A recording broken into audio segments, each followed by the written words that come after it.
अच्छा नदीम साहब, ये फिर अब ये बातें उन्होंने जारी यही की हैं, साथ साथ ये भी कहा जी दहशतगर्दी, फिर कहा जी हम भाईचारा भी बढ़ाना चाहते हैं, हम अच्छे ताल्लुकात भी चाहते हैं, बट टाइम एंड अगेन वो ये बात रिपीट करते रहे हैं। आज की इस तकरीर के अंदर भी एज ऑफ नाउ लाइक अभी तक उन्होंने इसके अलावा कोई ऐसी बात नहीं की जो हमने यहाँ पर मेंशन ना की हो। लेकिन एक बात है कि आप जानते हैं उनकी बड़ी स्टेटेड पोजीशन है। अब जो उनका वो जो मिशन है 44+ वाला कि वो जम्मू एंड कश्मीर के अंदर जो अपनी हुकूमत लाना चाहते हैं, उनके प्रेसिडेंट अमित शाह वहां मौजूद हैं, बड़ी सरतोड़ कोशिशें कर रहे हैं कि किसी न किसी तरह ये हो जाए ताकि वो आइन के अंदर से, भारतीय आइन से वो आर्टिकल 370 भी निकाल दें।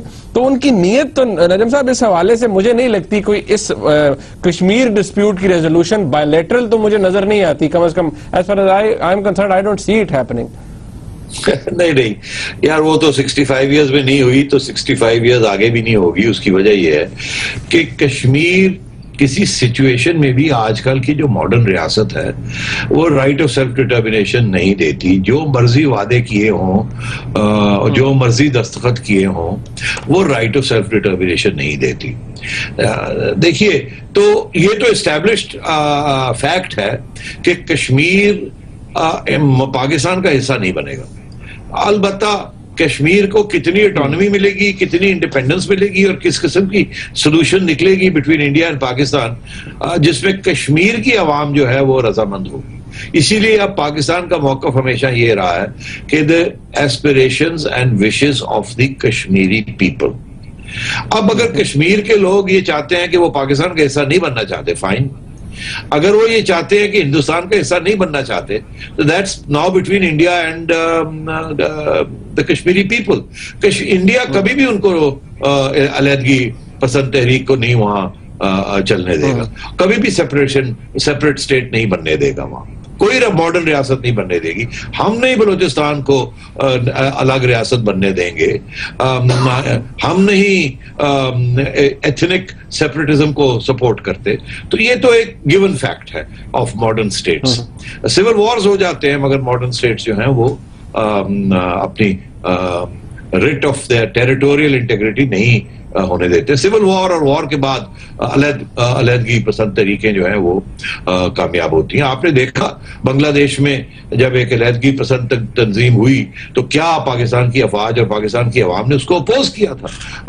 तो इसलिए ये तो होता है, ये तो आप तवक्को मत करें, मगर बातचीत होनी चाहिए और एक ऐसा सोल्यूशन निकलना चाहिए जिसमें कश्मीर की अवाम को कोई सहूलतें मिले, कश्मीर की अवाम की आवाज सुनी जाए, उनके ऊपर जो तशद्दुद हो रहा है वो खत्म हो, उनकी ऑटोनॉमी या उनकी आजादी जो है उसको डिफाइन किया जाए कि रहते हुए हिंदुस्तान के अंदर वो कैसे अपनी आजादी को बढ़ा सकते हैं, और पाकिस्तान के साथ जो तजारत करना चाहते हैं, जो आमदोरफ्त करना चाहते हैं, वो कैसे उसको बढ़ाया जाए। इसी की बात हो रही थी ना जनरल मुशर्रफ ने जो out of the box thinking की थी कि अगले 50 साल के लिए कोई फॉर्मूला निकाला जाए कि ये प्लेबिसिट वाला इश्यू जो है इसको 50 साल आगे कर दिया जाए और इन द मीनवाइल कोई इंटरिम अरेंजमेंट कर लिया जाए जिसमें कश्मीरी जो है वो एक उन्हें थोड़ी सी ऑटोनॉमी और मिल जाए। मगर ये जो बीजेपी है, इनका जो इरादे हैं ये नेक नहीं है, इसमें कोई शक नहीं है। आपने अभी इशारा भी किया कि अब वो आइन के आर्टिकल को तब्दील करना चाहते हैं जिससे कश्मीर का स्पेशल स्टेटस है, और अगर ये कामयाब हो गए तो कश्मीर की आजादी और की स्कोप जो है वो और भी कम हो जाएगी और पाकिस्तान के साथ मुज़ाकरात करने for the benefit of the Kashmiri people वो और भी कम हो जाएगा। नरीम साहब, ये इन पर्टिकुलर आप ये समझते हैं, ऑब्वियसली आपने इसको बड़ा एक्सक्लूसिवली कवर भी किया, इवन जब 99 में जब वाजपेयी साहब लाहौर आए थे, आपने बहुत सी चीजें विटनेस की हैं। ये क्या लीडर्स के टेम्परामेंट के अंदर भी फर्क है, और is it just the Hindutva, the RSS background, the BJP party itself जो कि जिनका एक बड़ी स्टेटेड पोजीशन है और बड़ा वो इस तरह लेते हैं, या ये दोनों लीडर्स में भी फर्क है, मोदी साहब में और वाजपेयी साहब में? कि दोनों बातें हैं, लीडर्स में भी फर्क है और लीडर्स की बैकग्राउंड और उनके तल्लकात फिर आरएसएस उसमें भी फर्क है। देखिए, वाजपेयी साहब ने तो बहुत इनकलाबी कदम उठाए थे, ये जो बायलैटरल डायलॉग शुरू किया और बिहाइंड और वो जो बैक चैनल जो है उसको शुरू किया, इसमें कोई शक नहीं। और फिर मुशर्रफ साहब के साथ बाद में उसको कंटिन्यू किया। आपको याद होगा जब अदवानी साहब पाकिस्तान आए थे तो उन्होंने भी बड़े इनकलाबी बयान दिए थे आके यहाँ। जब वापस गए तो बीजेपी के अंदर जो आरएसएस फैक्शन है उन्होंने बड़ा हार्ड लाइन ली, और इसीलिए आज नरेंद्र मोदी प्राइम मिनिस्टर हैं और अदवानी साहब नहीं हैं। उनको बहुत नुकसान हुआ, मगर इसका ये मतलब था कि बीजेपी वाज एक राइट विंग पार्टी तो थी, पीछे उसके आरएसएस थी, मगर ये आरएसएस की फुल फ्लेज वॉइस नहीं थी। इनके डिस्टेंस था बिटवीन बीजेपी एंड आरएसएस।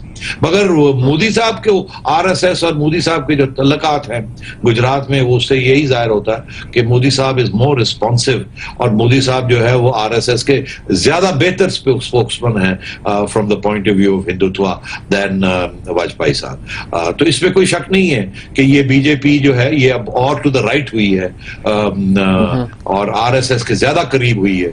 और मोदी साहब के तो एडवाइजर्स भी एक दो हार्डकोर आरएसएस के लोग हैं, तो इसमें कोई शक नहीं है। अच्छा।